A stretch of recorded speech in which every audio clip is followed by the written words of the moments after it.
Ingresaron los ministros a este salón de plenos y se encuentra todo dispuesto para que dé inicio la sesión ordinaria del Tribunal Constitucional de nuestro país. Damos paso. Se abre la sesión pública ordinaria correspondiente al día de hoy. Señor secretario, ¿sí va a dar cuenta, por favor? Sí, señor ministro presidente. Se somete a su consideración el proyecto de acta de la sesión pública número 76 ordinaria, celebrada el jueves 7 de julio del año en curso. Señores ministros, está a su consideración el acta de la que se ha dado cuenta. Si no hay alguna observación, consulto si se aprueba en votación económica. Está aprobada por unanimidad de votos. Señor secretario, continuamos, por favor. Se somete a su consideración el proyecto relativo a la consulta trámite expediente varios 912/2010, relativo a la instrucción ordenada por el Tribunal Pleno de la Suprema Corte de Justicia de la Nación en la resolución de 7 de septiembre de 2010, dictada en el expediente varios 489/2010, relacionado con la sentencia emitida el 23 de noviembre de 2009 por la Corte Interamericana de Derechos Humanos, bajo la ponencia del señor ministro Cosío Díaz y conforme a los puntos resolutivos a los que se dio lectura en sesión anterior. Gracias, señor secretario. Vamos a continuar con la vista y consideración de este proyecto. Ahora se hará cargo de él, por petición de la señora ministra ponente, quien, como sabemos, se encuentra cumpliendo con una comisión de este Tribunal Pleno fuera de la ciudad, fuera del país.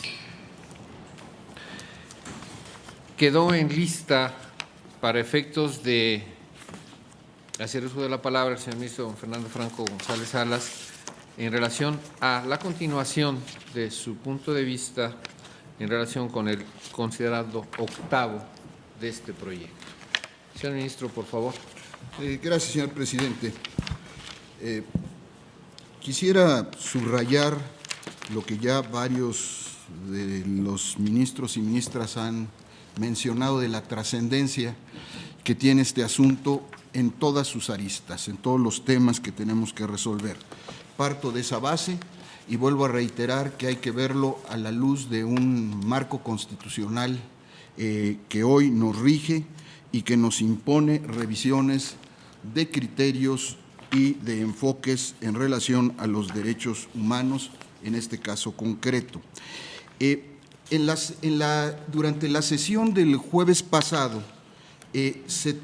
se mezclaron, en mi opinión, varios temas, señor presidente, y yo quiero simplemente precisar en dónde me voy a posicionar en este momento, porque se trató por una parte lo que se llama control difuso o inaplicación de leyes, o siguiendo al ministro Gudiño, el ministro Ortiz también planteó una forma de interpretar el 133 de manera en que los jueces están obligados necesariamente a seguir un orden jerárquico respondiendo a a lo que es el orden jurídico nacional superior y los demás ordenamientos.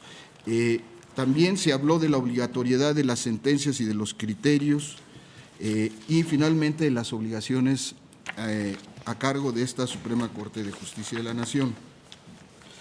Yo quisiera partir de la base de que ya definimos, ya es un criterio de la mayoría de este Pleno, que la sentencia de la Corte Interamericana es obligatoria para el Estado mexicano. Yo establecí un matiz señalando que para mí es obligatorio y debe cumplirse en tanto este órgano como máximo Tribunal Constitucional no encontrara un choque directo con la Constitución Política de los Estados Unidos Mexicanos en sus contenidos fundamentales. Ya hablamos de las excepciones y reservas y quedamos en que eso ya no sería materia también por decisión mayoritaria de esta Corte de análisis, puesto que considerábamos que no podían ser revisados por esta Suprema Corte de Justicia cuando una sentencia de la Corte Interamericana ya había causado Estado y, en mi opinión, el gobierno mexicano, que es el representante en el exterior, no solicitó ninguna interpretación de dicha sentencia. Consecuentemente, debemos entenderla como definitiva. ¿Cuál es el rol de la Suprema Corte? Me parece que esto es muy importante, se ha planteado en diversas intervenciones. A mí me parece que el rol de la Suprema Corte de Justicia de la Nación, como parte integrante del Estado mexicano, es revisar la sentencia y definir cuáles son las obligaciones que le corresponden. Yo estoy de acuerdo en que la Suprema Corte de Justicia de la Nación no es quien representa al Estado mexicano hacia el exterior. Eso, por supuesto, constitucionalmente le corresponde al Ejecutivo. Sin embargo, creo que aquí lo que está en juego es, habiendo una sentencia firme de la Corte Interamericana y estableciendo ya obligaciones para el Estado mexicano, pero dentro del Estado mexicano obligaciones concretas para los poderes, que sí estos deben por sí mismos cumplirlo. Yo creo que esto ya está satisfecho en las decisiones que hemos tomado y creo que la Suprema Corte de Justicia de la Nación tiene que hacerse cargo de las obligaciones que directamente le imponen. Consecuentemente, lo que estamos tratando de definir, en mi opinión, no es si debe o no cumplirlas, sino qué obligaciones vienen a cargo de la Suprema Corte que deban ser cumplidas. También creo que ya la parte de los criterios obligatorios ya está definido. Quedamos en que los criterios de la Corte Interamericana y su jurisprudencia son criterios orientadores para esta Suprema Corte de Justicia de la Nación y el orden jurídico nacional. Esto también lo resolvimos ya por mayoría en este pleno. En cuanto a lo que se ha hablado del control difuso y inaplicación de leyes, o bien una aplicación con una interpretación del 133, me parece que es fundamental. Y aquí yo partiría de algo que, si mal no recuerdo, comentó el ministro Pardo Rebolledo y con lo que estoy de acuerdo. Yo he sostenido que la Constitución es el primer referente. Consecuentemente, me parece que este tema se debe resolver en materia de derechos humanos hoy en día y en relación a los tratados internacionales a la luz de nuestro marco constitucional actual. Y yo estimo que el primero constitucional efectivamente introduce un modelo totalmente diferente al que existía antes de esta reforma. ¿A qué me refiero? A las consideraciones que se han hecho en relación a si el primero constitucional en este momento nos obliga a todas las autoridades, incluyendo a la Suprema Corte de Justicia de la Nación, a hacer la interpretación conforme lo señalan sus nuevos párrafos segundo y tercero. Yo soy de la opinión, ya lo había señalado en una sesión anterior, que sí nos obligan a ello. Consecuentemente, me parece que sí hay que revisar los criterios tradicionales de la Suprema Corte de Justicia de la Nación en relación a este aspecto. Me parece que hoy en día sí tenemos que establecer un criterio definitorio en esta materia, no a la luz de lo que es exclusivamente la sentencia que estamos analizando de la Corte Interamericana, que evidentemente está íntimamente vinculada con el tema, sino en relación al marco constitucional que hoy tenemos en materia de derechos humanos. Me parece que hoy en día tenemos que aceptar que el constituyente permanente, y así lo expresan en los documentos básicos legislativos, el constituyente sí quiso cambiar de alguna manera el sistema constitucional que teníamos para permitir que todas las autoridades, entre ellas por supuesto los jueces, hagan prevalecer estos derechos y principios que se establecen en la Constitución y los tratados internacionales en materia de derechos humanos. El 133, en mi opinión, cobra una nueva dimensión frente no a la ley que existía previamente, porque esto ha sido una definición jurisprudencial, frente a la jurisprudencia y al criterio obligatorio que ha sostenido durante décadas el Poder Judicial de la Federación. Y creo que se debe aceptar que las autoridades están obligadas por el primero constitucional, todas, sin excepción, en el ámbito de sus competencias, a promover, respetar, proteger y garantizar los derechos humanos de conformidad con los principios de universalidad, independencia, indivisibilidad y progresividad. En mi opinión, también habiendo leído y releído las versiones estenográficas para entender bien los argumentos que se dieron, en mi opinión, cuando dice y habla de en el ámbito de sus competencias, lo que está distinguiendo claramente es lo que le corresponde a cada una de las autoridades, entre ellas los poderes. El Poder Ejecutivo, en el ámbito de sus competencias, está obligado a esto. El Poder Legislativo, en el ámbito de sus competencias, está obligado a esto. El Poder Judicial, en el ámbito de sus competencias, está obligado a esto en los distintos órdenes de gobierno, no nada más el federal. Y al hablar de todas las autoridades, se están incluyendo no nada más los modelos tradicionales, sino absolutamente todo el que tenga este carácter. Y me parece que este es un cambio fundamental que este Pleno debe respetar. Consecuentemente, yo me inclino por la idea de hacer una interpretación.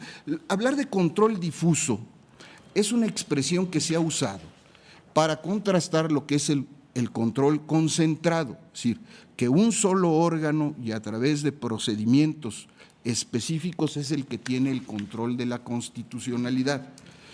Control difuso es aquel que puede permitir que otros órganos distintos a ese puedan referirse a la concordancia con la Constitución de diferentes normas. Aquí hay un punto que debemos dilucidar para fijar el criterio. Me parece que hay una diferencia entre el control difuso, déjenme llamarle así, duro que la doctrina concibe y la inaplicación de leyes. En el control difuso duro, otros órganos tienen la capacidad de declarar la inconstitucionalidad de una norma. Creo que en este caso, y mi opinión es esa, no se trata de este control difuso, se trata de que las autoridades en el ámbito de su competencia dejen de aplicar una norma por considerarla contraria a la Constitución o a un tratado internacional. Esto, como lo enunciaba el ministro Ortiz, creo que cabe perfectamente dentro de lo que él planteaba recogiendo el pensamiento de nuestro amigo el ministro Gudiño Pelayo. Yo, en lo personal, sí no creo que la definición que hagamos pueda llegar al extremo en ningún caso de que otros órganos que la Constitución no les da expresamente esa facultad puedan declarar inconstitucional una norma, pero sí que la inapliquen, ¿verdad?, por considerarla contraria a la Constitución. Y marco esto de manera importante, siempre y cuando estemos en el ámbito de derechos humanos, que es a lo que se refiere el artículo primero constitucional. Para mí esto es muy importante, porque en todo caso es un control difuso en los términos en que lo estoy proponiendo para mí, pero acotado, no es en cualquier ámbito. Ahora bien, en cuanto a las obligaciones que se establecen para la Suprema Corte, a mí me parece que sí tenemos que ser cuidadosos en esto por las siguientes razones.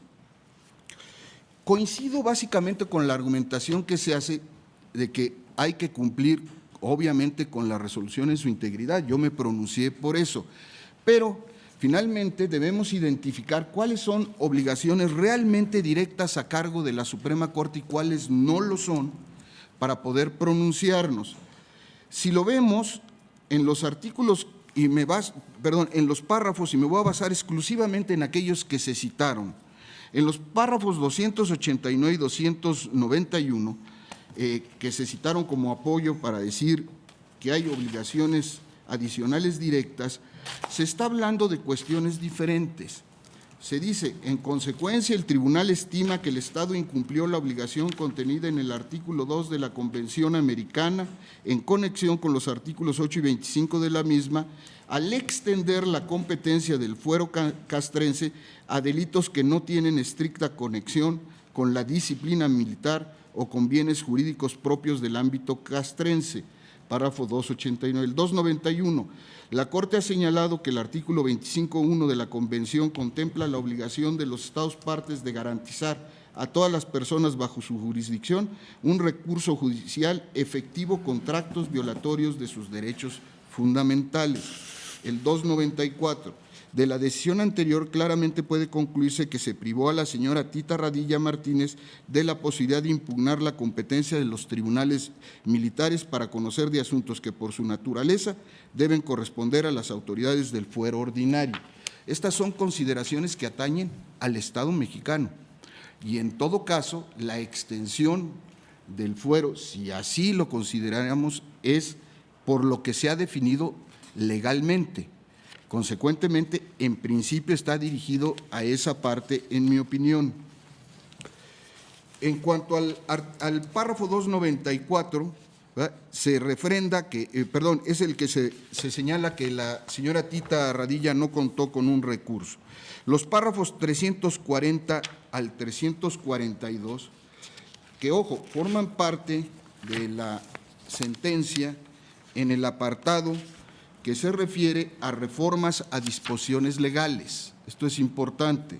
El C2, del cual forman parte, y del I, reformas constitucionales y legislativas en materia de jurisdicción militar.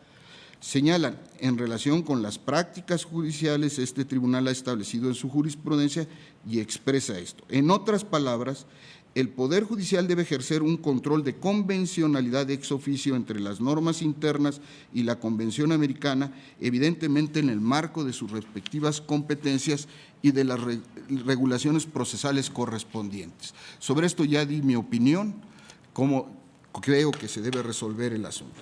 Ahora, el 340 al 342 dicen: de tal manera es necesario que las interpretaciones constitucionales y legislativas referidas a los criterios de competencia material y personal de la jurisdicción militar en México se adecuen a los principios establecidos en la jurisprudencia de este tribunal, los cuales han sido reiterados en el presente caso. 341. Bajo ese entendimiento, este tribunal, este párrafo no se citó. Este tribunal considera que es necesario que no es necesario ordenar la modificación del contenido normativo que regule el artículo 13 de la Constitución Política de los Estados Unidos Mexicanos. Esto, en mi opinión, es muy importante. La propia Corte considera que el artículo 13 de la Constitución no es violatorio de la Convención. Y ojo, el 342 se refiere a los dos anteriores, no se puede leer de otra manera. Dice: no obstante lo anterior, la Corte declaró en el capítulo 9 de este fallo que el artículo 57 del Código de Justicia Militar es incompatible con la Convención Americana, supra párrafos 287 y 289. En consecuencia, el Estado debe adoptar en un plazo razonable las reformas legislativas pertinentes para compatibilizar la citada disposición con los estándares internacionales de la materia y de la Convención, de conformidad con los párrafos tales. Consecuentemente, estas referencias, para mí, indudablemente van referidas a que hay que reformar legislativamente el artículo. No se está refiriendo necesariamente a los criterios. ¿Qué extraigo de todo esto? Que efectivamente la Suprema Corte de Justicia de la Nación, como lo voté, está obligada al cumplimiento de la sentencia integralmente. Que eventualmente, cuando lleguen los casos que se refieren a la competencia de esta Suprema Corte, deberá necesariamente tomar en cuenta esas consideraciones y definiciones de la sentencia para tomar su resolución. Pero que hoy el que está obligado a cumplir con esto es el Estado mexicano a través del Poder Legislativo. Como lo leí en la sesión anterior, hay iniciativa del Ejecutivo y otras que se han planteado en el propio Congreso para reformar el Código de Justicia Militar en estos aspectos. Me parece que es a ellos a los que les compete en primera instancia cumplir con esta obligación, que lo es, lo subrayo de nueva cuenta, una obligación para el Estado mexicano por conducto de su poder legislativo federal, que es el competente para legislar en la materia. Yo, en principio, me inclino porque las obligaciones directas que se establecen para la Corte son las que están en el capítulo C3, en el párrafo 347, insisto, sin que yo me esté pronunciando, porque en su momento no debamos cumplir con lo demás que la Corte ha establecido. Gracias, señor presidente. A usted, señor ministro Franco. Señor ministro Aguirre Anguiano. Gracias, señor presidente. Lo primero que quiero comentar con todos ustedes, señores ministros, es que como juez constitucional me siento obligado a pensar siempre que mis opiniones deben de contener juridicidad. Y segundo, que deben de ser tomadas en cuenta, en su caso, pensando en la sociedad en la que actualmente vivimos. No estamos resolviendo para sociedades inexistentes, ideales, de mayor avance sociológico, jurídico, económico o de menor, sino para nuestra realidad viviente. Así las cosas, quiero decirles que entiendo, intuyo, que hay 6 votos más o menos coincidentes, probablemente con distingos en cuestiones de matiz, en algunos temas que no son precisamente compaginables con mi forma de pensar.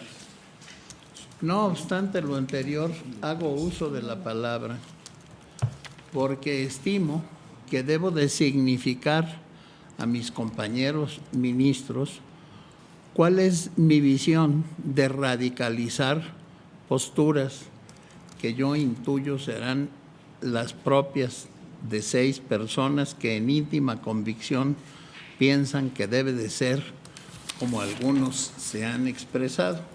En estos momentos debo de reconocer que el señor ministro don Fernando Franco ha tenido una intervención muy importante. En primer lugar, manifiesto mi coincidencia en cuanto a los prolegómenos que ha manifestado respecto a sentencia y discusiones de estos días en el tema que hemos votado y que no hemos votado. Me aparto con él de lo que él afirma en las cuestiones de control de convencionalidad y, aunque no lo haya dicho explícitamente, de constitucionalidad. Pero finalmente acepto como último reducto algunas de las limitaciones que debe de tener nuestra decisión en este momento y que él deriva de la sentencia del caso Radilla y obviamente de su manera de pensar. Hecho este paréntesis, quisiera pedir autorización al señor presidente para repartir a los señores ministros el documento que con su venia voy a leer y que contiene esos últimos reductos que pienso que deben, cuando menos, de considerarse, independientemente del sentido que vaya a tener la votación la votación definitiva de este importante octavo considerando en un asunto que coincido con todos los señores ministros, es del mayor empaque y relevancia a nivel nacional. Si estamos pensando en un control de convencionalidad y legalidad absoluto para todas las jurisdicciones de este país, estamos abriendo un espectro enorme, las jurisdicciones agrarias, las jurisdicciones laborales, todas las jurisdicciones administrativas, todas las propias del fuero común de los estados y del Distrito Federal.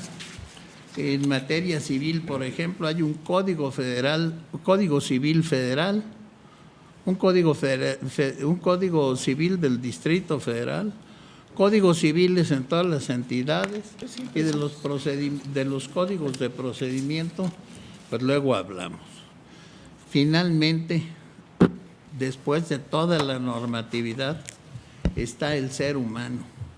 el Estado, incluyendo al Poder Judicial de la Federación, tienen sentido solamente en atención del ser humano a quien se deben y a que sirven.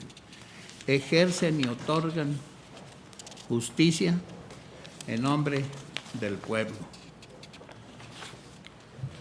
Finalmente, aquí no se distinguen ideologías, es todo el ser humano que se encuentre en este país. Hay quien lo menciona diferente: protección de derechos naturales, protección de derechos vitales, dice algún garantista, protección de derechos positivos, dirá otro. Esto no viene a cuento. Finalmente, subyace el ser humano como destinatario de la protección de todas las jurisdicciones. En el considerando octavo, control de convencionalidad ex oficio, habrá que analizar. En atención al párrafo 339, tantas veces mencionado de la sentencia de la Corte Interamericana, en el caso Radilla Pacheco contra México, el proyecto propone el siguiente criterio: Convención Americana sobre Derechos Humanos, corresponde exclusivamente a los tribunales de la Federación ejercer el control de constitucionalidad de las leyes respecto de este instrumento internacional. Esto en las opiniones y en las discusiones se ha visto desbordado. Pienso yo en algunos argumentos atenuantes relativos a los alcances concretos del llamado control de convencionalidad ex oficio. Primero, pienso que se amplían indebidamente las consideraciones de la propia sentencia al caso Radilla, cuyo cumplimiento se analiza por lo siguiente. 1. Como fue votado por este tribunal pleno, la sentencia aludida resulta obligatoria, pero debe entenderse que lo es en la medida en que se desprenda una condena directa para esta Suprema Corte, lo cual no se expresa en ninguna parte de la sentencia. En todo caso, este pleno ya definió que los criterios de la Corte Interamericana son orientadores cuando se haya sustentado en un procedimiento en donde México no haya sido parte. Por ningún motivo debe analizarse el tema de control de constitucionalidad que opera en nuestro sistema jurídico, pues ello no solo va más allá de las condenas explícitas señaladas en la sentencia y de lo considerado por el párrafo 339 que se analiza, sino que la Corte Interamericana en ninguna parte de su sentencia se pronuncia a ese respecto. Se dirá, es que tenemos nueva Constitución, habrá oportunidad de analizarla en su caso y en su momento, pero esto no es una consecuencia derivada de la sentencia en el caso Radilla. 2. El criterio interpretativo que emana del párrafo 339 de la sentencia al caso Radilla en ninguna parte llama a modificar el modelo nacional de control de constitucionalidad, por lo cual esta Suprema Corte ni siquiera debe considerar la discusión de ese punto, ciñéndose en el caso de que así lo considere la mayoría del Pleno, únicamente establecer los alcances concretos del llamado control de convencionalidad de nuestro sistema. En caso contrario, se estaría confundiendo el control de constitucionalidad con el control de convencionalidad. 3. El párrafo 339 de la sentencia dice: el Poder Judicial debe ejercer un control de convencionalidad ex oficio entre las normas internas y la Convención Americana. Evidentemente, dice, en el marco de sus respectivas competencias y de las regulaciones procesales correspondientes. Eso dice la sentencia en el caso Radilla. Por lo que en el caso de que la mayoría considere que el Pleno debe definir este tema, tal consideración de la Corte Interamericana debe ser también atendida.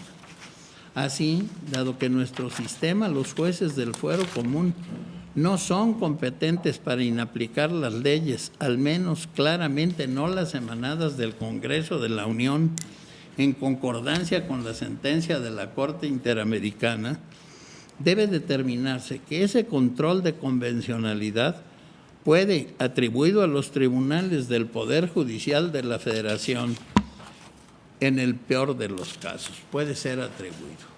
4. En todo caso, el artículo 339 que se analiza no desprende una obligación para la Suprema Corte, como se dijo, sino tal como lo expresa el mismo para los jueces en general, y solamente con respecto al llamado control de convencionalidad, y no frente a nuestro propio sistema de control de constitucionalidad.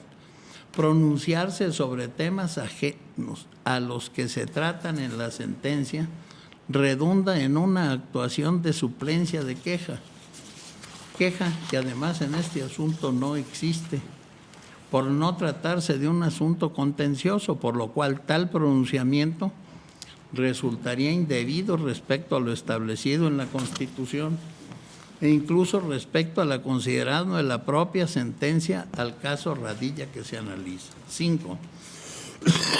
Además, si se atiende a lo manifestado por el señor ministro Saldívar en la sesión anterior, no solo se pretende asumir obligaciones no establecidas en la sentencia al caso Radilla, sino que se busca que esta Suprema Corte asuma obligaciones supuestamente derivadas de otras sentencias de la Corte Interamericana, saliéndose de dicho argumento, además de lo que este Pleno debe analizar este asunto, que está constreñida a la sentencia Radilla, por lo que confirmaría una actuación fuera de las competencias de este alto tribunal, que está también regido en sus competencias por la Constitución, llevándolo, según mi parecer, desde luego y con todo respeto, a un activismo desmedido e impropio. B. Incorrecta interpretación del artículo 1 de la Constitución. 6.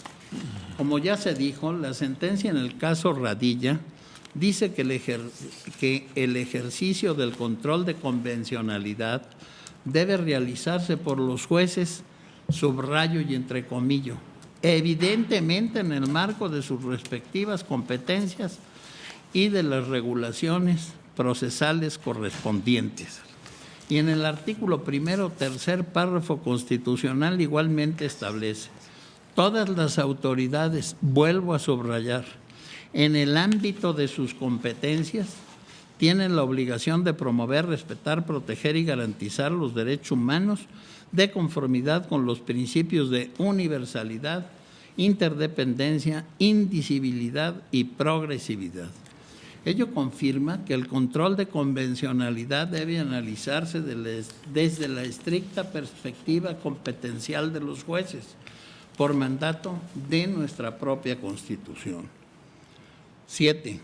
Que los jueces mexicanos deban interpretar los derechos humanos de conformidad con los principios de universalidad, interdependencia, indivisibilidad y progresividad no quiere decir que en el presente asunto deba asumirse un control de convencionalidad difuso, pues el propio artículo 1 en su primer párrafo mantiene el principio competencial de las garantías de los derechos humanos al establecer. En los Estados Unidos mexicanos,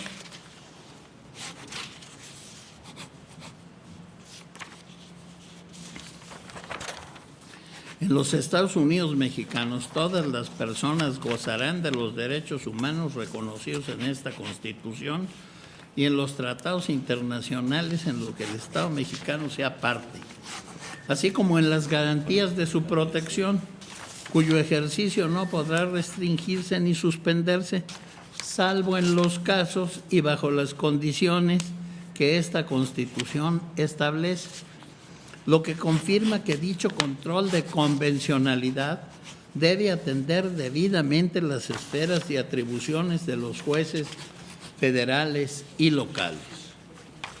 8. El artículo 1, párrafo 2 dispone: las normas relativas a los derechos humanos se interpretarán de conformidad con esta Constitución y con los tratados internacionales de la materia, favoreciendo en todo tiempo a las personas la protección más amplia, lo que impone un mandato de interpretación conforme de las leyes, lo que la propia jurisprudencia de esta Suprema Corte ha establecido como privilegiada en materia de control de constitucionalidad, con tal de no declarar la inconstitucionalidad de la ley cuando ésta puede interpretarse de manera adecuada a la norma superior. Esta técnica, típica por lo demás en materia propia de los tribunales constitucionales, sirve también al principio de presunción de constitucionalidad de las leyes a cargo de los tribunales federales. Por ello, si se concede poder de inaplicación de leyes a los jueces del fuero común, entendiéndose que eso es control de convencionalidad, se les estaría colocando en una posición institucional que no les corresponde, pues se les llamaría a desatender normas del legislador democrático del orden federal, rompiéndose la lógica de la división de poderes y del federalismo. C. Incorrecta interpretación del artículo 133 constitucional. 9. El artículo 133 constitucional afirma: esta Constitución, las leyes del Congreso de la Unión que emanen de ella y todos los tratados que estén de acuerdo con la misma, celebrados y que se celebren por el Presidente de la República, con aprobación del Senado, serán la ley suprema de la Unión. Los jueces de cada estado se arreglarán a dicha Constitución. Se arreglarán a dicha Constitución.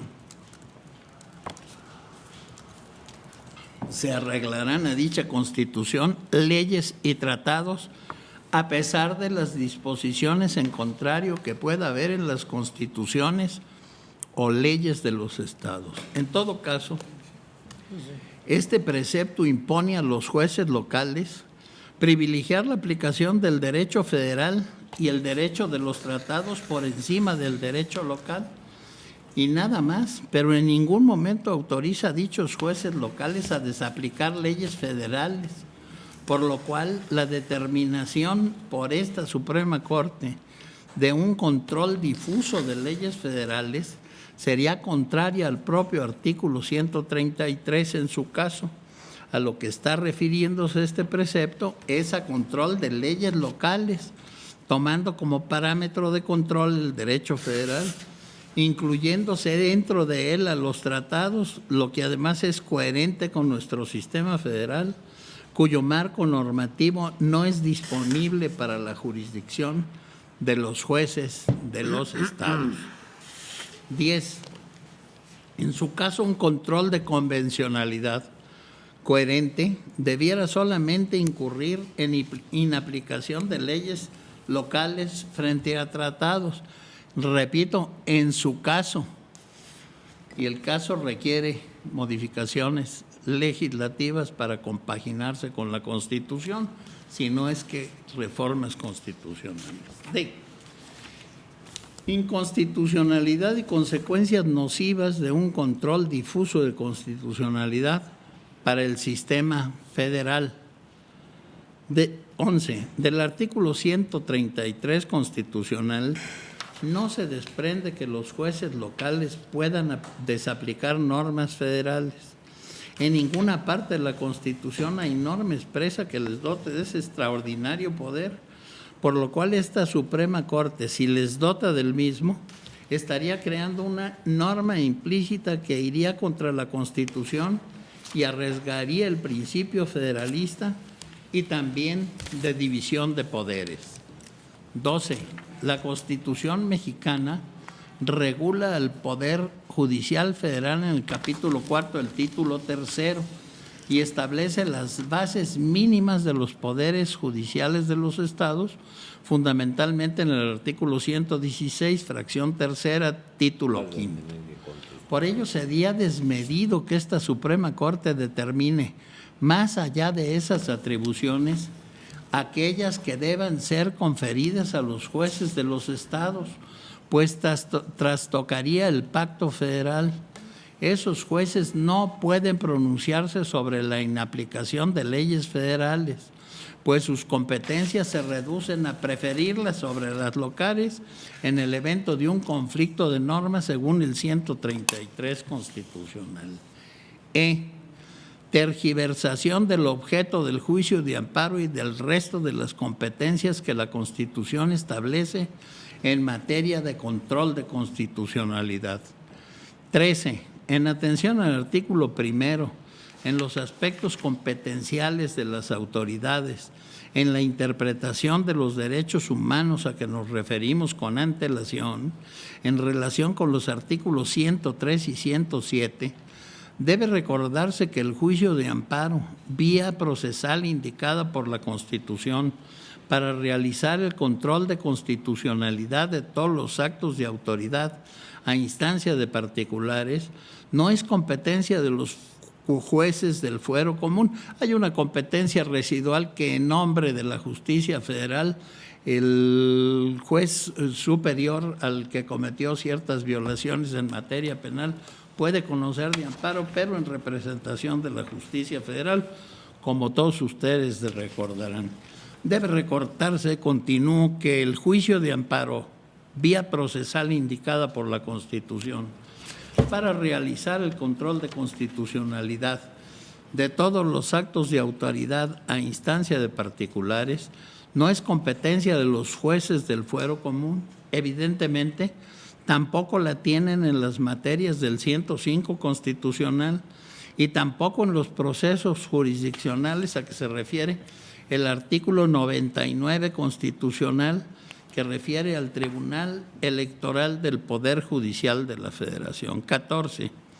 Si la Constitución mexicana tuvo que establecer en el 2007 expresamente la atribución de inaplicar leyes a los casos concretos a las salas del Tribunal Electoral del Poder Judicial de la Federación, ¿cómo puede entenderse que semejante atribución la tienen todas las jurisdicciones y todos los jueces del país si no está establecida igualmente de manera expresa por la propia Constitución? El reconocimiento entonces de esta competencia no debe ser otorgada por la Suprema Corte, que si bien es el máximo tribunal de la nación, también es un órgano constituido. En todo caso, una atribución de tal calibre debe ser expresa para el control difuso correspondiendo al poder reformador de la Constitución, por lo que esta Suprema Corte estaría sustituyéndolo en la responsabilidad de adoptar un criterio como el analizado. F. Quebranto del principio de seguridad jurídica. 15. El control difuso de la constitucionalidad se generaría en un escenario de inseguridad jurídica. La multiplicidad de interpretaciones constitucionales generará incerteza del derecho, pues como el juicio de amparo es un proceso constitucional dispositivo en la acción procesal, solo cuando alguien acuda a la jurisdicción federal podrá acceder a interpretaciones de tribunales de la Federación. El resto del derecho constitucional sería definido por tribunales locales, incluidos algunos no judiciales como los laborales y algunos contencioso-administrativos, creándose un desorden jurisprudencial que mermará la calidad del Estado de Derecho. 16. El señor ministro Cosío propone un sistema de desaplicación difusa de las normas, según lo entendí, conviviente con un sistema de expulsión de normas a cargo de esta Suprema Corte en el ejercicio de sus competencias. El problema de esto sería la generación de precedente por inaplicación en el fuero común, que es lo que creará inseguridad jurídica, pues unos jueces del fuero común o unas jurisdicciones del fuero común pueden considerar que es más beneficiosa una determinada norma a un derecho humano, cuando otro puede válidamente pensar en que en el mismo supuesto de aplicación es más amplia otra para el mismo derecho humano, con lo cual el derecho válido se difuminará propiciándose confusión de sus efectos vinculantes para la sociedad. G. El control difuso de constitucionalidad en realidad no se distingue de la interpretación de la Constitución por todos los jueces del fuero común. No hay distinción real entre la no aplicación de una norma por control de su constitucionalidad sin expulsión de la misma, con la mera interpretación directa de la Constitución que algunos ministros sugieren, pues finalmente ambos conceptos suponen la posibilidad de dejar de aplicar las leyes, incluidas las federales, por jueces locales. H.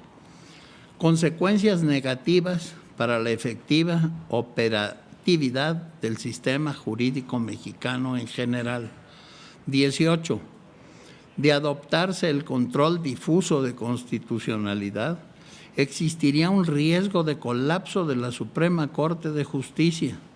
Se rompería su lógica de tribunal constitucional único en el control concentrado y máximo en el amparo con exclusividad en materia de control de constitucionalidad.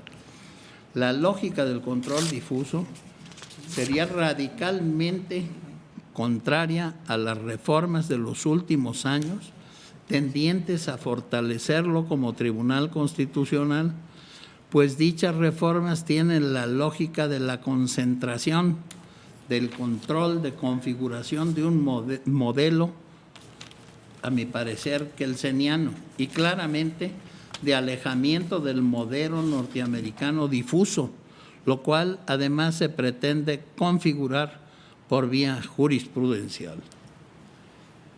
Y consecuencias nocivas para la operatividad de esta Suprema Corte en el futuro. 19. La jurisprudencia tradicional de la Suprema Corte también sirve a dotar de orden jurídico a nuestro modelo de control. ¿Qué pasaría si a todos los jueces se les habilita para hacer control directo de constitucionalidad de una ley con consecuencias de inaplicación? En todo asunto en que se decida la inaplicación de leyes se cumplirá el filtro que establece el artículo 107 constitucional, fracción 9, en materia de amparo directo en revisión ante este alto tribunal, pues este establece que será procedente cuando se decida sobre la inconstitucionalidad de una ley o se establezca la interpretación directa de la Constitución por un tribunal colegiado, a lo cual se le estaría orillando con un control difuso. Así esta Suprema Corte será competente en una cantidad exponencial de asuntos provenientes de todas las jurisdicciones del país. Ello no responde a un sistema coherente en el que se pretende que este alto tribunal sea un tribunal constitucional, controlador único y máximo de las leyes del Congreso de la Unión, sino que crearía una desconcentración desmedida de esas atribuciones, generándose un sinnúmero de jueces y tribunales constitucionales a lo largo y ancho del país que crearán un asistemático modelo de justicia constitucional que además no tendría sustento explícito en la Constitución. Les voy a leer algunos argumentos derivados de un voto razonado de un juez ad hoc que todos ustedes conocen, don Eduardo Ferrer MacGregor, en el caso Cabrera García y Montiel Flores contra México, que realmente contiene una propuesta de graduación de la intensidad del control de convencionalidad, eso ex oficio. 1. La doctrina relativa a que los jueces deben de realizar de oficio el control de convencionalidad, evidentemente en el marco de sus respectivas competencias y de las regulaciones procesales correspondientes, pongo entre paréntesis, como dice el párrafo 339 de la sentencia al caso Radilla, no puede interpretarse como limitante para ejercer el control difuso de convencionalidad, sino como una manera, dice Ferrer, de graduar la intensidad del mismo. Esto es así debido a que este tipo de control no implica necesariamente optar por aplicar la normativa o jurisprudencia convencional y dejar de aplicar la nacional, sino implica además y en primer lugar tratar de armonizar la normativa interna con la convencional a través de una interpretación convencional de la norma nacional. Esto dice en el párrafo 35 del documento que les estoy aludiendo. Más adelante dice, el grado de intensidad del control difuso de convencionalidad disminuirá en aquellos sistemas en donde no se permite el control difuso de constitucionalidad y por consiguiente no todos los jueces tienen la facultad de dejar de aplicar la ley al caso concreto. En estos casos es evidente que los jueces que carecen de tal competencia ejercerán el control difuso de convencionalidad con menor intensidad sin que ello signifique que no puedan realizarlo en el marco de sus respectivas competencias. Lo anterior implica que no podrán dejar de aplicar la norma al no tener esa potestad, debiendo en todo caso realizar una interpretación convencional de la misma. Es decir, efectuar una interpretación conforme no solo de la Constitución Nacional, sino también de la Convención Americana y de jurisprudencia convencional. Esta interpretación requiere una actividad creativa para lograr la compatibilidad en la norma nacional conforme al parámetro convencional y así lograr la efectividad del derecho o libertad de que se trate con los mayores alcances posibles en términos del principio pro homine. Eso dice en el párrafo 37.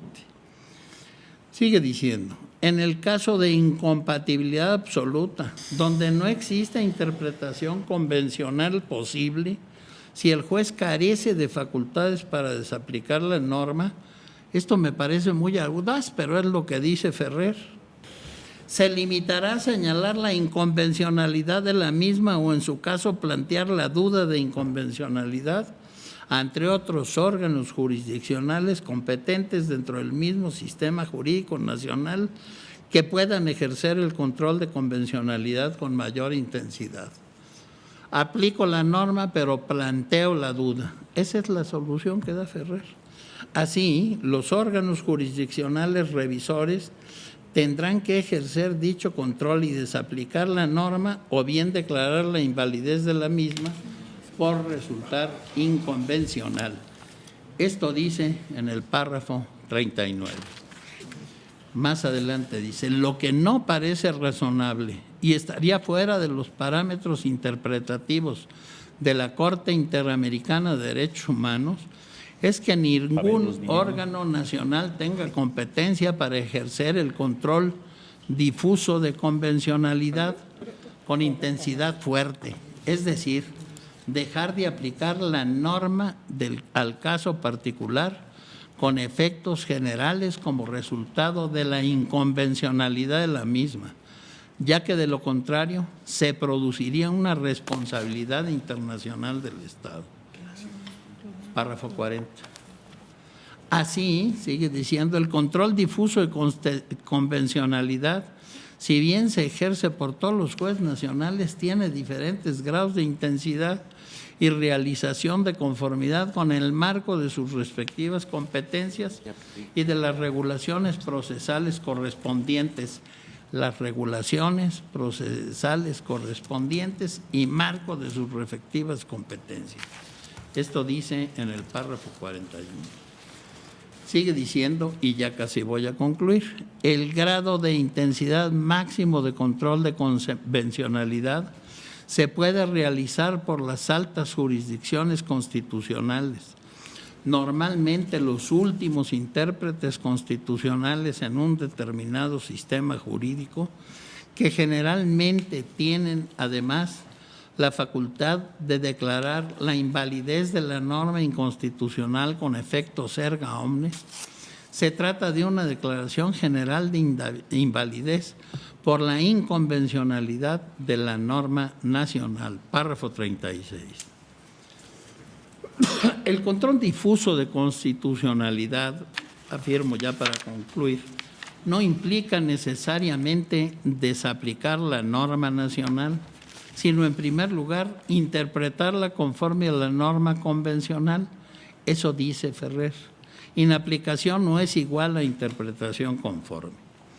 En caso de carecer de facultad para inaplicar la norma, el juez se ha de limitar a señalar la inconvencionalidad y a plantear la duda de inconvencionalidad ante tribunales competentes para declarar inaplicación. En México, a tribunales de la Federación, que son los competentes para ejercer el control de constitucionalidad de leyes. Así, el Poder Judicial de la Federación es el único que puede declarar la invalidez y consecuente expulsión de la norma del ordenamiento jurídico, no solo por su eventual inconstitucionalidad, sino también por su eventual inconvencionalidad. Esto, por supuesto, de acuerdo con el cumplimiento de las formas procesales y requisitos formales que nos rigen a nosotros mismos, que debemos, ante todo, respetar el derecho. Se dirá, es la opinión del doctor Ferrer solo, única y exclusivamente, no. Fíjense nada más que el doctor García Ramírez, a quien ya se ha invocado aquí, hombre de gran catadura jurídica, en donde lo pongan, afirma en la sentencia del caso de los trabajadores cesados del Congreso de Perú, en el punto 12, este control de convencionalidad, de cuyos buenos resultados depende la mayor difusión del régimen de garantías, puede, subrayo, puede tener, como ha sucedido en algunos países, carácter difuso, es decir, quedar en manos de todos los tribunales cuando estos tengan el deber de resolver asuntos en los que resulten aplicables las estipulaciones de los tratados internacionales de derechos humanos. Esta aseveración, sigue diciendo García Ramírez, establece la posibilidad de adoptar un control difuso, no así la obligación de hacerlo a realizar el control de la constitucionalidad.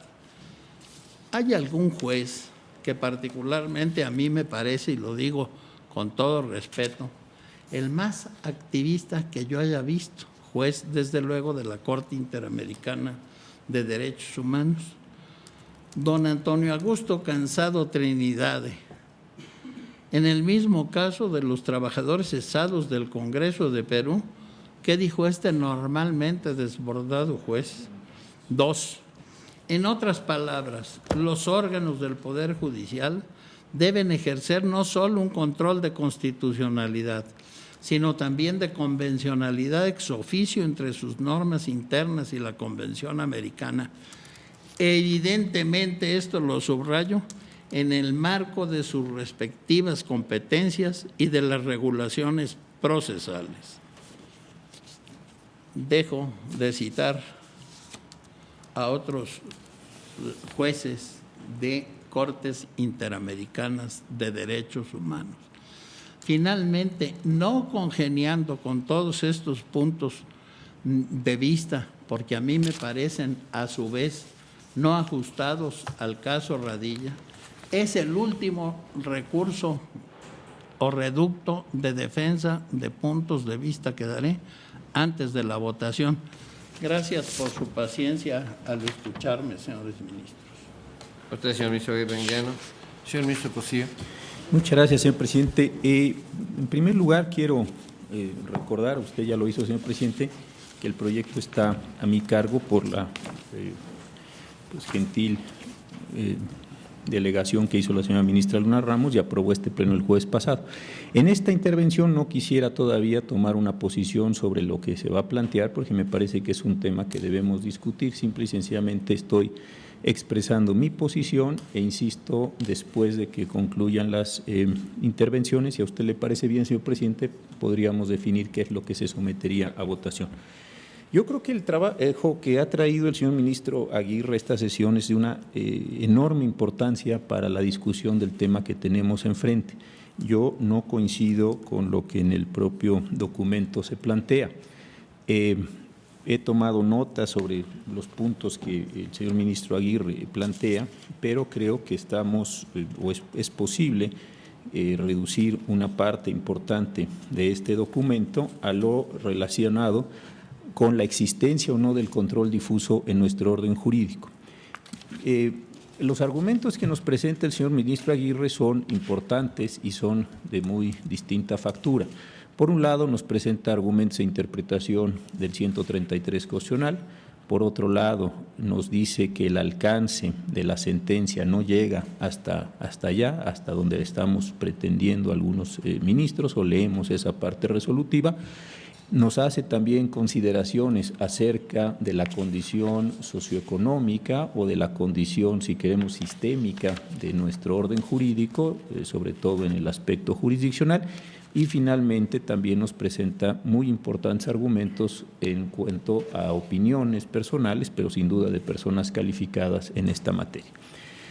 Yo la manera que tengo de ver el problema es esto. En primer lugar, creo que sí es muy pertinente que nos hagamos las preguntas que nos estamos haciendo, sencillamente porque necesitamos determinar en qué marco jurídico nacional y constitucional va a aterrizar, por decirlo de esta forma coloquial, la resolución del caso Radilla.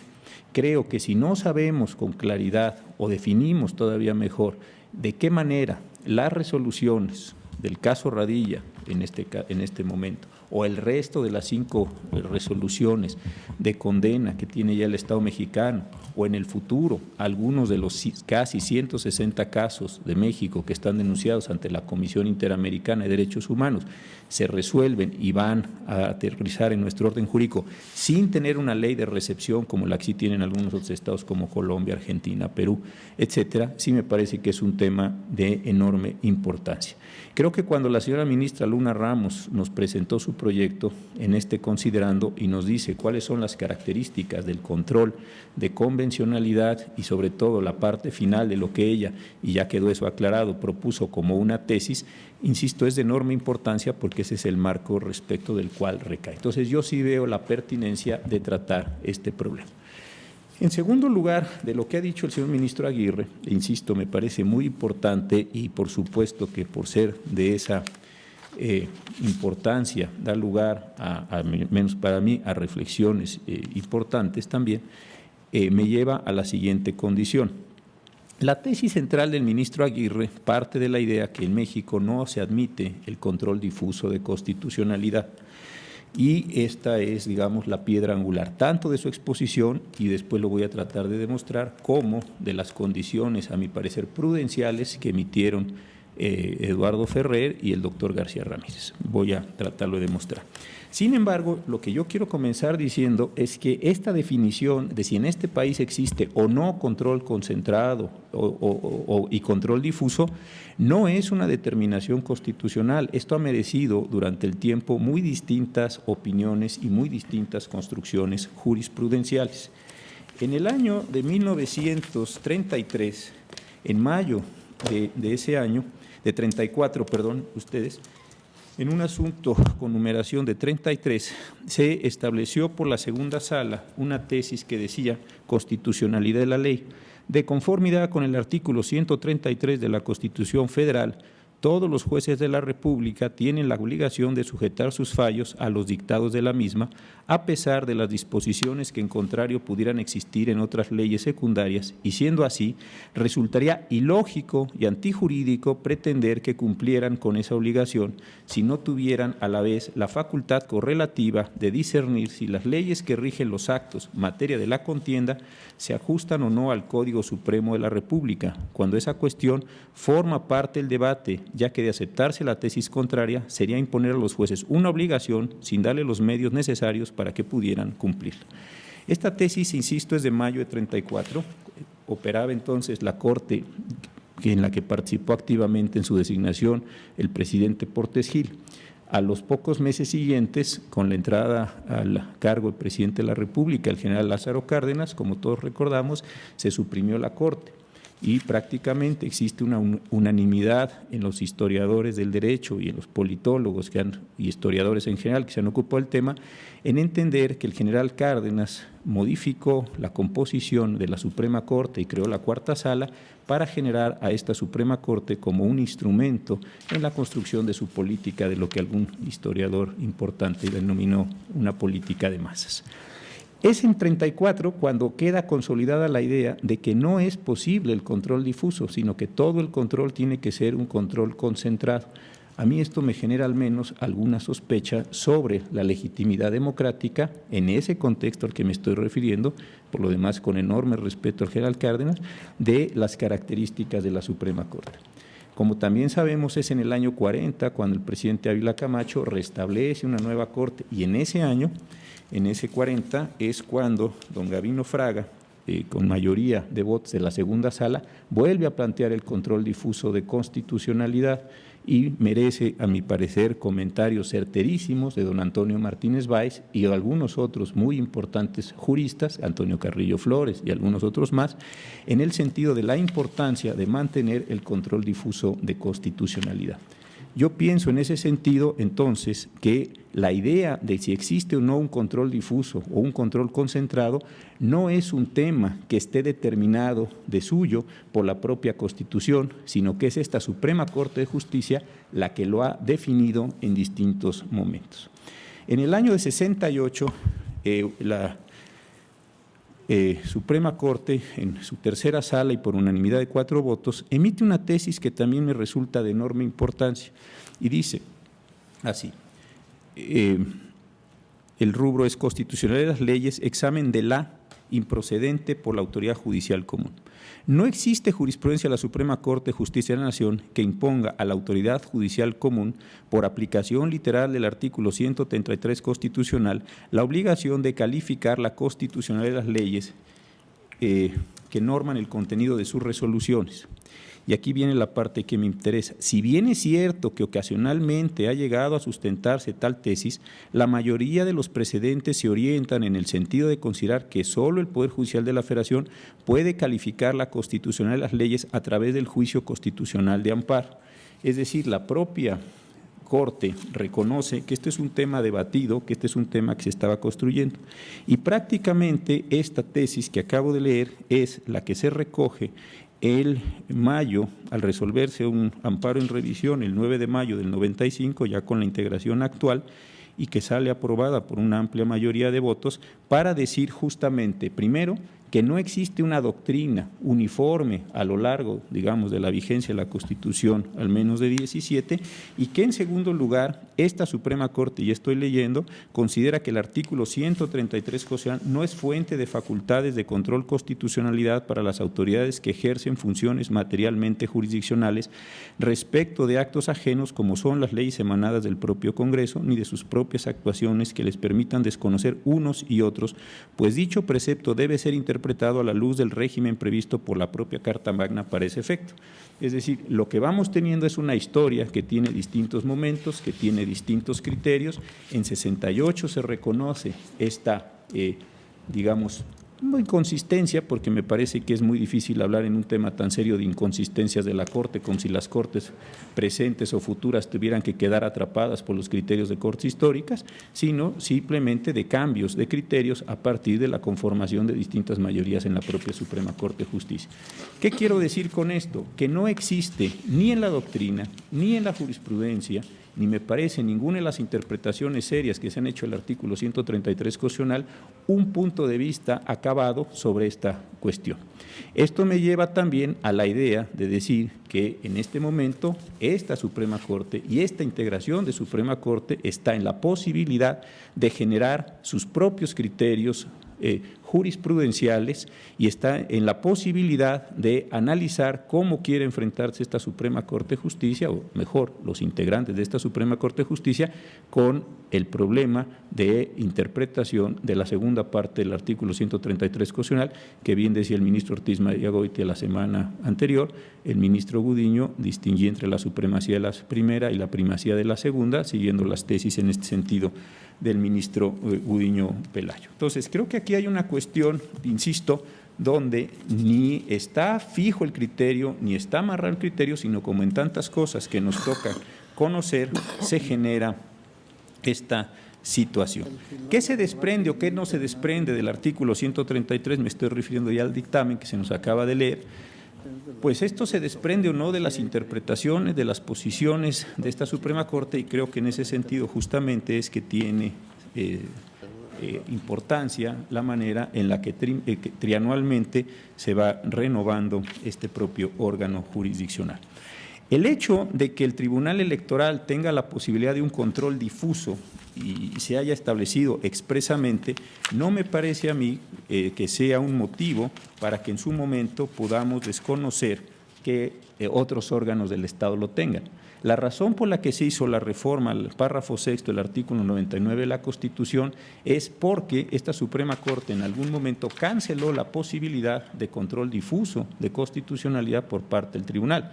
Y si uno ve el proceso legislativo, el proceso de reforma constitucional, lo que me parece es una insistencia por parte del constituyente para reiterar ante la existencia de un criterio de la Suprema Corte de Justicia, la revocación de ese mismo criterio, específicamente respecto de un órgano del Estado en ese mismo sentido. Por otro lado, mi impresión es que en órdenes jurídicos igual o más, o al menos, dejémoslo en igual, evolucionados que nosotros, existen controles difusos y hasta donde yo sé, esto no ha trastocado en ningún momento la existencia ni del Estado de Derecho ni de la propia Constitución, sino por el contrario, me parece, lo ha reforzado ampliamente. Pensar que nosotros en México tenemos un control concentrado o un control difuso, me parece que es, y no lo digo en términos de esta discusión, me parece que es un error. Nosotros tenemos un control sumamente extraño. Nadie en el mundo tiene un control como el nuestro. Ni es el europeo, ni es el norteamericano. Tenemos partes concentradas por la naturaleza de las acciones, amparo, controversias y acciones de inconstitucionalidad, y parte difuso en términos del artículo 133. Nosotros nacimos con el modelo norteamericano, tuvimos procesos concentrados de tipo europeo y a partir de la reforma 87 hemos estado avanzando muy puntualmente hacia esta condición de concentración, lo cual a mi parecer no elimina en modo alguno el sentido difuso.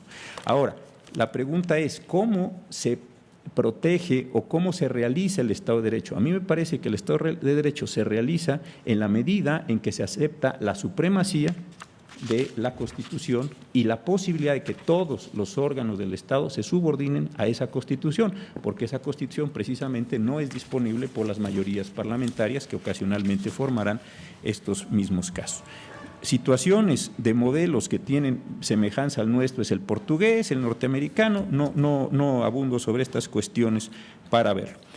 En otra parte del documento se nos dice que si nosotros aceptáramos el control difuso estaríamos abriendo una procedencia en términos de la fracción 9 del artículo 107 y prácticamente todo pronunciamiento de juez tendría que ser en amparo. Yo no estoy muy seguro que esto sea así, porque la procedencia del amparo directo determina lo que haya resuelto el colegiado y no de lo que hayan resuelto los órganos de instancia. Y finalmente, respecto de lo que decía el doctor Ferrer en el caso Cabrera García y Montiel Flores contra México, o el doctor García Ramírez en el caso del Perú, yo creo que no es que ellos estén diciendo que tenemos que ir a un control de gradualidad. Lo que me parece que están diciendo es que en cada país, el control de convencionalidad se tiene que avenir a la existencia del modelo de constitucionalidad existente. Si es concentrado, será concentrado, si es difuso, será difuso, pero no están estableciendo, ni creo que pudieran establecerlo, por más magistrados que fueran, ni en menos en un voto particular, la condición de cómo cada Estado nacional tiene que realizar el control de convencionalidad. Insisto, si un país tiene control concentrado, pues será concentrado. Si otro tiene control difuso, control difuso. Esto nos lleva entonces al planteamiento inicial. Nosotros tenemos control concentrado o tenemos control difuso. En la sesión del jueves pasado, yo me atreví a presentar un modelo, Israel, ¿me ayuda?, acerca de cómo creo que podría sistematizarse. Le da una, por favor, acá, no, señor ministro. Estos modelos. Lo que estoy presentándole a ustedes es, de la manera más simplificada, un modelo en el cual creo que podemos llegar a ser compatibles estos elementos. El ministro Ortiz Mayagoitia tuvo una intervención, después tuve yo, traté de hacer estas consideraciones y ahora las expongo. Probablemente el encabezado que dice de control de constitucionalidad sea inadecuado porque no todo es control de constitucionalidad, pero olvidemos un poco de eso. Si ustedes ven el cuadro que está a mano izquierda, dice concentrado, esto corresponde al Poder Judicial de la Federación y únicamente puede hacerse en amparo, en controversias y en acciones de inconstitucionalidad con los fundamentos constitucionales que se están dando ahí. En estos tres casos, y con independencia si los efectos de la sentencia en amparo van a ser generales o relativos, o generales o relativos también en controversias, o generales en acciones, me parece que son los únicos tres posibilidades, y evidentemente por los órganos competentes, para hacer una declaración de inconstitucionalidad de las normas que están siendo impugnadas. Esto lo trataba de explicar el jueves pasado. Hay un segundo nivel que es el del control difuso. El control difuso no significa declaración de inconstitucionalidad. El control difuso significa desaplicación de la norma general que el juzgador estima inconstitucional al caso concreto que se esté enfrentando. Esto, insistía la vez pasada, no se hace en los puntos resolutivos, sino como lo hacemos nosotros en el directo o lo viene haciendo ya en los cerca de 10 casos que ha resuelto el Tribunal Electoral, en la parte considerativa. Y aquí hay que distinguir, me parece, dos elementos. Por un lado, lo que puede hacer el Tribunal Electoral en términos del párrafo sexto del artículo 99 constitucional, y después lo que puede hacer el resto de los tribunales del país por vía del artículo 133 constitucional más el primero. En ese sentido, cuando hablo de tribunales federales, obviamente son nosotros mismos, los del Poder Judicial de la Federación, en procesos que no son amparo, controversia o acción, los tribunales llamados así genéricamente administrativos o todos los tribunales locales, sean estos jurisdiccionales o, según se ha denominado, administrativos. Y hay un tercer elemento que también me parece muy importante para darle cumplimiento a esta sentencia Radilla, que es lo que decía la sección anterior, que es el de la interpretación más favorable, como lo decía bien la ministra Sánchez Cordero, bajo el principio pro homine. En este sentido, creo, y lo decía también esta mañana muy bien el ministro Franco, todos los órganos del Estado mexicano, en términos del artículo primero, tienen que encontrar la interpretación más favorable, lo cual no implica ni declaración de inconstitucionalidad, ni desaplicación o inaplicación al caso concreto. Es una gradación de tres elementos y a mi parecer esto es lo que le da unidad a las tres cuestiones. Por supuesto, la diferencia entre concentrado y difuso está con nosotros desde hace mucho tiempo y como lo veamos es una discusión histórica de enorme importancia. El tema de la interpretación favorable es el que tenemos que incorporar y darle entonces un sentido a todas estas cuestiones. Insisto, lo que estoy planteando hasta el momento no es, en mi carácter de ministro ponente, dadas las condiciones extrañas en las que me he hecho cargo de este asunto, sino como ministro que está tratando de argumentar una posición en este sentido. Consecuentemente, señor presidente, creo que sí nos tenemos que enfrentar a este problema en este considerando.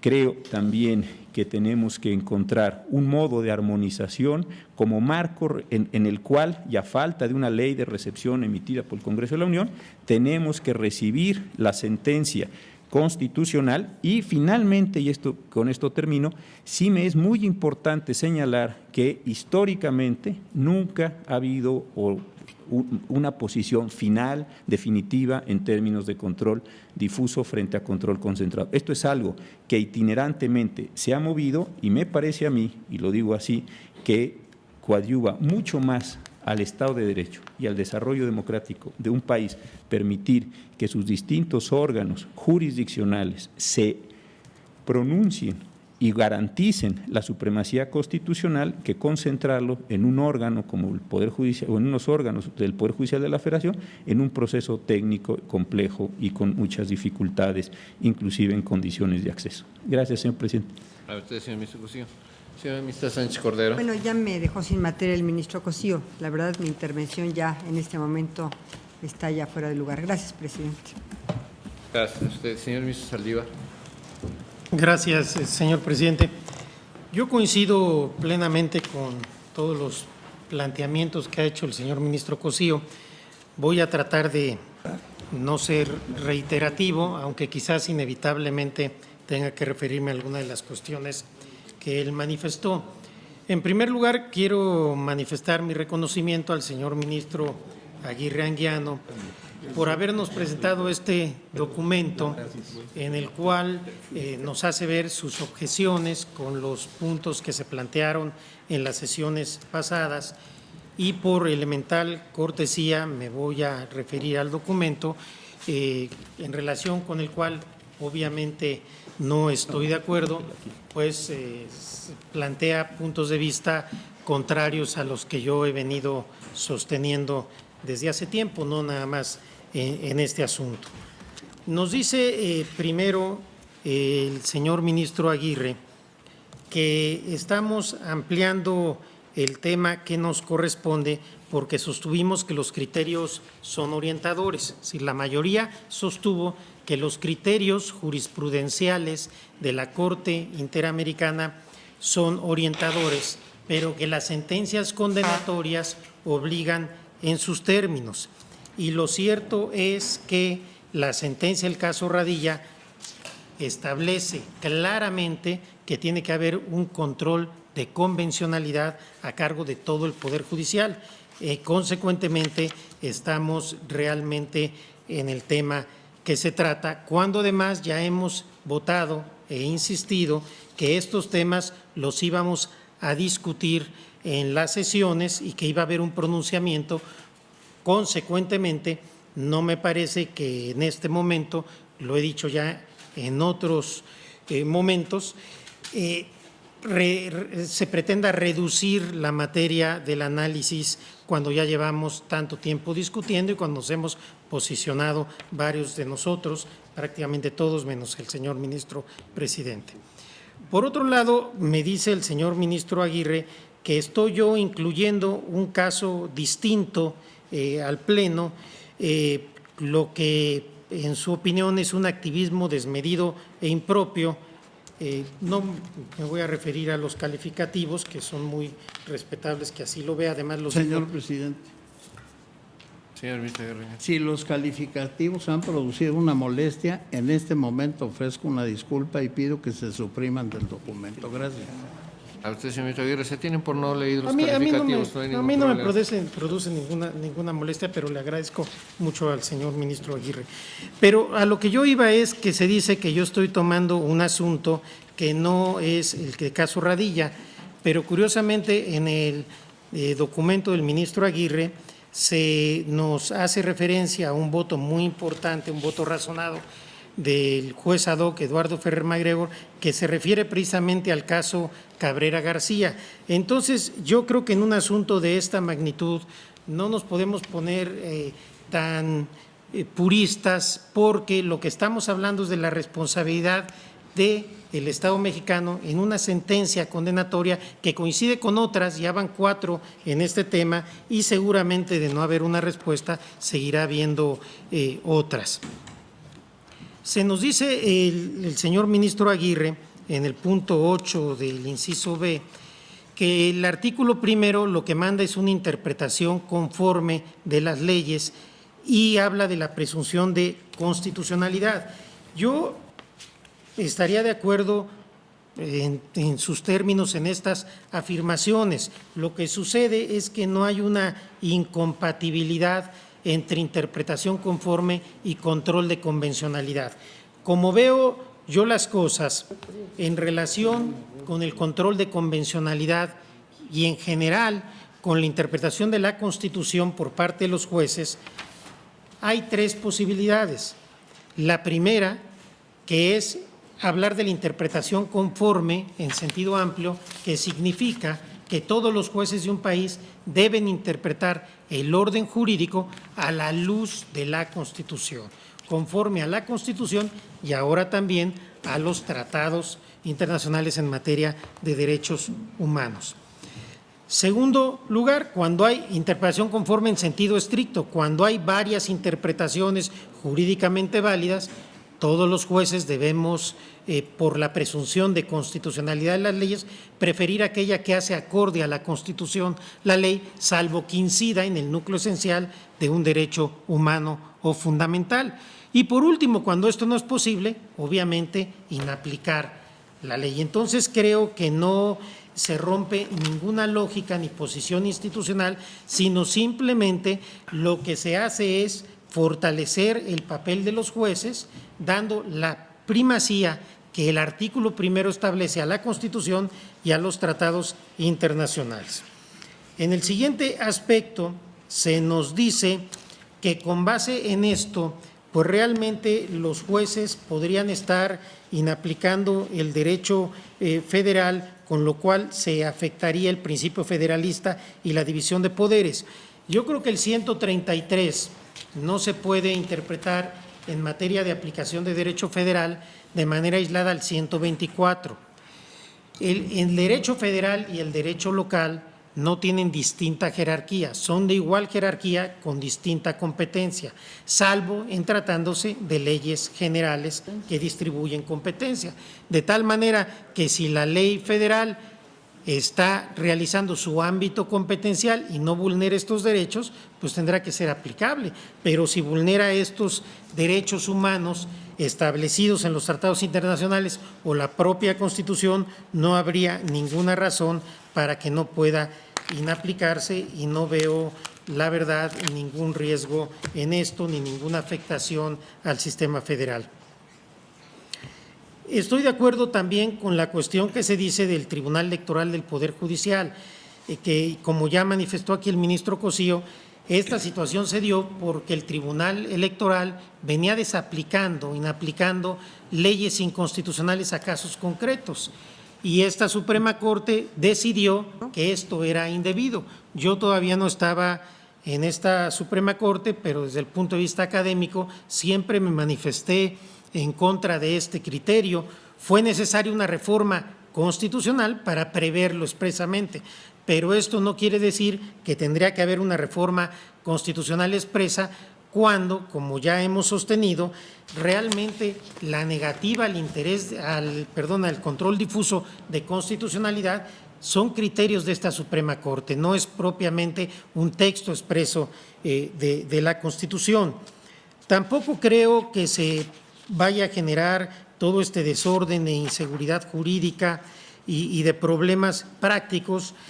Yo estimo que al contrario se van a poder resolver una gran cantidad de problemas al tener la posibilidad los jueces de inaplicar leyes abiertamente inconstitucionales, como lo sostuve en mis anteriores intervenciones.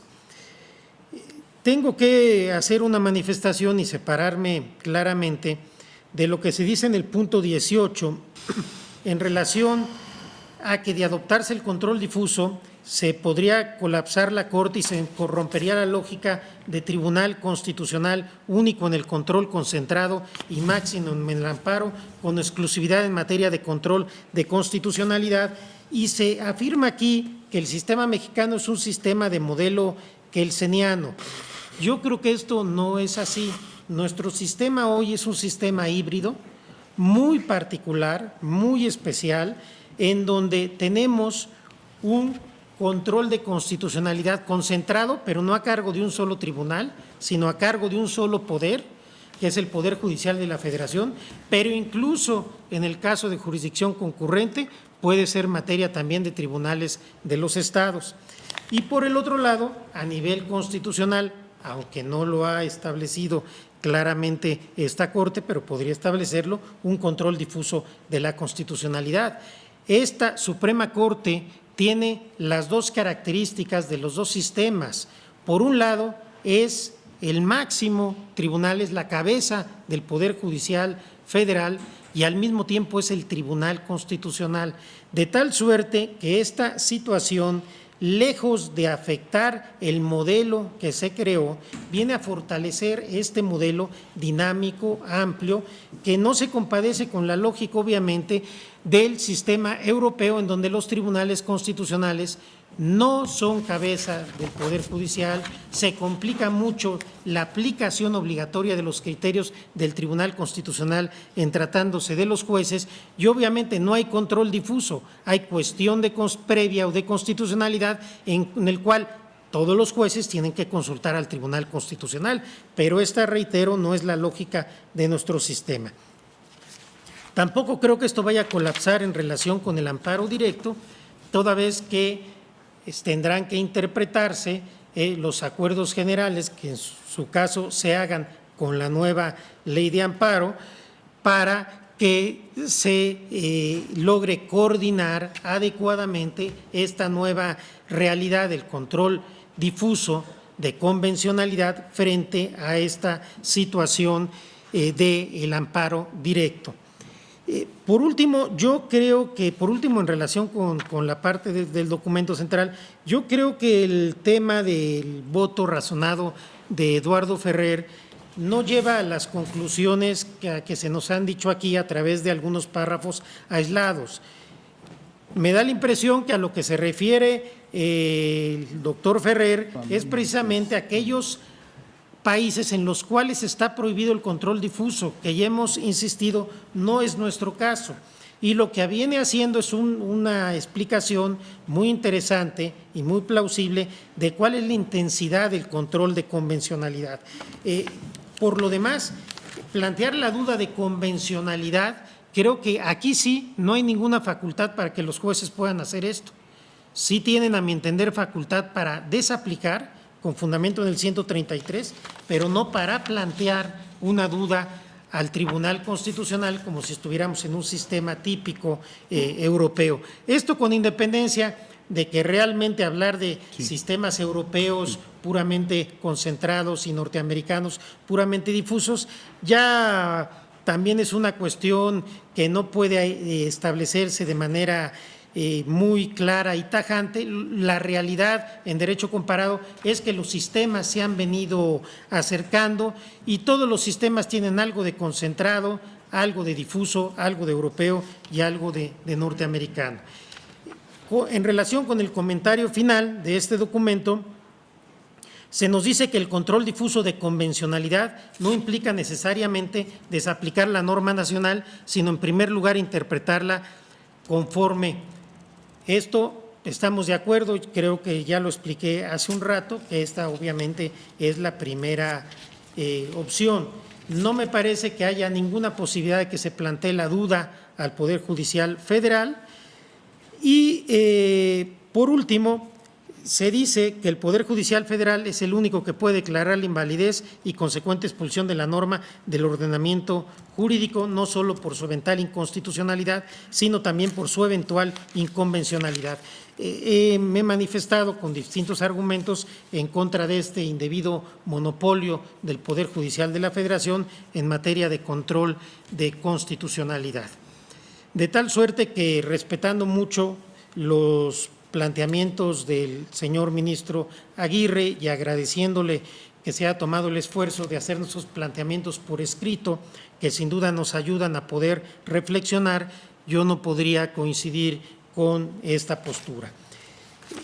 Pasando al tema que nos planteaba el señor ministro Cosío sobre el modelo general de control de constitucionalidad, yo quiero recordar a la señora y señores ministros que en la sesión pasada yo me pronuncié en el mismo sentido, con la idea de que hay un control a cargo del Poder Judicial de la Federación a través de amparo, controversias y acciones. Aquí se llama concentrado, digamos directo, y por el otro lado un control que puede ser difuso a través de todos el resto de los tribunales. Y ahora voy a referirme al Tribunal Electoral del Poder Judicial de la Federación, a quien también cité en mi intervención de la semana pasada, y por supuesto la interpretación más favorable a cargo de todos los órganos del Estado mexicano. Yo estoy de acuerdo con este cuadro que nos presenta el ministro Cosío. Desde un principio yo me pronuncié en los mismos términos. Sin embargo, simplemente tengo un pudor de tipo de clasificación y de terminología que quizás pueda ser salvado sin que nosotros necesariamente hagamos conceptos, y viene a cuento porque esto fue lo que generó aquella tesis que ya hemos criticado del Pleno de la Corte en relación con el Tribunal Electoral. Creo que una cosa es el control concentrado y otra cosa es el control difuso, y que no todo control concentrado implica la censura o la expulsión del orden jurídico de una norma inconstitucional. El control concentrado puede ser también incidental. El Tribunal Electoral me parece que realiza un control concentrado pero incidental, no difuso, porque difuso da la idea que cualquier juez puede hacerse cargo de él. Y nosotros en amparo directo, el Poder Judicial Federal, todo lo demás del Poder Judicial Federal, realizamos un control concentrado, pero incidental, porque desaplicamos para el caso concreto una norma de carácter general.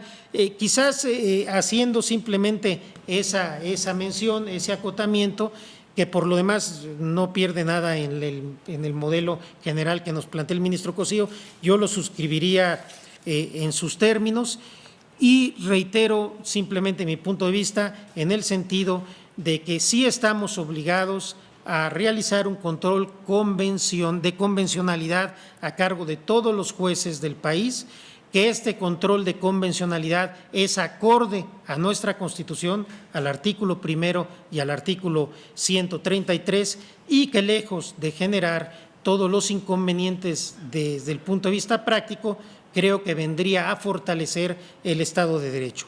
Y por último, quiero decir simplemente, suponiendo sin conceder que viniera una etapa de descontrol a través de este control de convencionalidad temporal, el descontrol, obviamente, me parece que una razón práctica nunca puede estar por encima de una razón de protección de derechos humanos. Será responsabilidad de todos, nosotros haremos la parte que nos toca de que este control de convencionalidad coadyuve, como es la intención del Poder Revisor de la Constitución y de estos criterios de la Corte Interamericana, a una mayor defensa y desarrollo de los derechos humanos. Gracias, presidente. A usted, señor ministro Saldívar.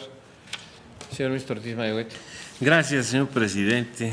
Siento la premisa fundamental que he escuchado en este tribunal pleno relativa a que es deber de los tribunales constitucionales expandir la fuerza normativa de la Constitución. Creo que sostener el criterio de que solamente el Poder Judicial de la Federación puede hacer interpretación directa de la Constitución para los fines que procedan, nos ha llevado a un alejamiento de todos los operarios del derecho para los actos de aplicación que se rigen ciegamente por la ley, independientemente de cuál sea su apego a la Constitución. Sin embargo, a mí el cuadro del señor ministro Cosío me deja duda en el tema de inaplicación. Me explico. Entiendo las diferencias de opiniones en torno al caso que resolvió el Pleno respecto al Tribunal Electoral del Poder Judicial. Yo impulsé ese criterio, lo sostuve y lo sigo defendiendo al amparo de una cláusula constitucional expresa que decía: la única vía para impugnar la inconstitucionalidad de las leyes electorales es la acción de inconstitucionalidad. Por eso es que hubo necesidad de hacer la excepción constitucional y abrir una segunda vía. En el caso de los procesos jurisdiccionales, la inconstitucionalidad se impugna por vía de acción, como sucede generalmente, y se ha dicho también por vía de excepción, cuando solamente se pide que la ley no se aplique al caso concreto. Yo estoy muy de acuerdo en que hay un control concentrado, tal como lo diseña el señor ministro Cosío, a través del juicio de amparo, de las controversias y acciones de la inconstitucionalidad. Estoy también muy de acuerdo en que tenemos ya un control difuso o por vía de excepción de la Constitución en las mismas materias de amparo directo, que no se le dejó a los tribunales superiores de justicia, sino al Poder Judicial Federal, y en el caso del Tribunal Electoral. Pero la inaplicación de la norma tiene un problema que deja sin resolver el caso concreto, cuando simplemente se dice esta ley es inaplicable para resolver esta precisa situación y nos lleva en los procedimientos anulatorios de amparo a conceder el amparo, porque la ley fundante del acto impugnado no es consecuente con las disposiciones constitucionales. Ahora bien, la inaplicación de la ley por estimar el operador jurídico que no es consecuente con una norma superior requiere la previsión de un recurso que no tenemos. En el caso del Tribunal de Justicia Fiscal y Administrativa existe la revisión ante los tribunales colegiados, pero hay 32 tribunales administrativos locales y hay 32 tribunales o salas electorales de cada uno de los estados. Bueno, en el caso de las salas electorales sí hay recurso ante el Tribunal Electoral del Poder Judicial Federal, pero si un tribunal administrativo local dice, y parece que ya ha sucedido, esta ley no es constitucional y en consecuencia, ¿qué? En consecuencia declaro la nulidad del acto de aplicación, porque no es un tribunal de potestad plena que deba encontrar la solución del caso y la norma fundante en los términos en que la concibió la autoridad que la aplicó. Es decir, cuando la inaplicación la determina un juez de potestad plena por mandato del artículo 14 constitucional, tiene que buscar la solución del caso en los principios generales del derecho, en la analogía, en todo lo que dice el 14 constitucional y que hemos explorado. Pero cuando la inaplicación la determina un tribunal de anulación, la consecuencia es declarar la nulidad del acto sin posibilidad de que esto sea revisado por un órgano competente. Entonces, coincidiendo con el sistema que propone el señor ministro Cosío, yo simplemente digo, no está debidamente estructurado, no está articulado. Esto hace falta labor legislativa para llegar hasta allá. Por eso, personalmente, me quedo no con el control de convencionalidad por vía de declarar que la ley es inaplicable, sino con el principio de colisión normativa en el que el operador de la norma tiene que acudir a la de mayor jerarquía, que en el caso es el Pacto de San José, para decir, tengo aquí un código, una ley que me dice esto, y por encima de esto está el Pacto de San José que da mayor protección a los derechos humanos y yo alineo mi resolución hacia allá. Recordemos que por disposición del artículo 1 constitucional en su nueva redacción, esto es algo que tenemos que hacer todos los servidores públicos de la República Mexicana. Y repito, la inaplicación le veo el problema. Para inaplicar una ley hay que dar razones de que es inconstitucional o de que es inconsecuente con el pacto o la convención, Pacto de San José o Convención Interamericana de Derechos Humanos. Por eso el ministro Gudiño decía, aquí no es necesario hacer ninguna declaración de que hay un vicio en la ley que originariamente determina la conducta de quien la está aplicando, sino simplemente en términos del artículo 133, todos los jueces de los estados y ahora en términos del artículo 1, todos los servidores públicos de la República Mexicana tenemos que dar preferencia a las leyes supremas, a la Constitución, a los tratados internacionales. En esto solamente no convengo con el modelo de control que nos presenta el señor ministro Cosío, porque viéndolo bien, no hay una estructura recursal suficiente que nos permita garantizar que en todos los casos donde se aplique esta modalidad pudiera haber remedio legítimo a la equivocación de quien declara la inaplicación de la norma. Ojalá concitemos una resolución que a todos nos convenza. Gracias, señor presidente. A usted, señor ministro Ortiz Mayegoitia. Tenemos, le voy a dar la palabra al señor Luis Aguirre en tanto tarjeta blanca, que es aclaración. Tenemos ahorita, conforme a lo programado, una sesión privada que vamos a desahogar, si no hay inconveniente, dentro del receso, en tanto que son muy pocos los temas que tiene esta, para no interrumpir la sesión. Le daré la palabra para aclaración. Vamos a un receso que esperamos sea breve y continuamos ya, y le daré la palabra al señor ministro Cosío. Y continuamos en el debate. Señor Menos ministro de Aguirre. 15 segundos. Gracias, presidente, porque es simplemente para que se ayude a mi memoria.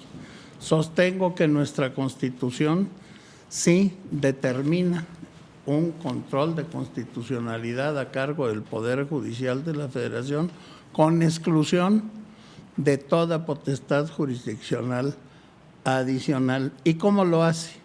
Pues lo hace muy sencillo, dándoles las atribuciones única y exclusivamente al Poder Judicial de la Federación. Luego, si hay una concentración derivada de nuestra Constitución, interpretaciones de las diferentes épocas de la Suprema Corte al canto. Segundo, quiero felicitar muchísimo al señor ministro Cosío. Conoce bien los sistemas constitucionales del mundo y ninguno se parece en el tema de control concentrado al mexicano. Gracias, presidente. Voy a decretar el receso.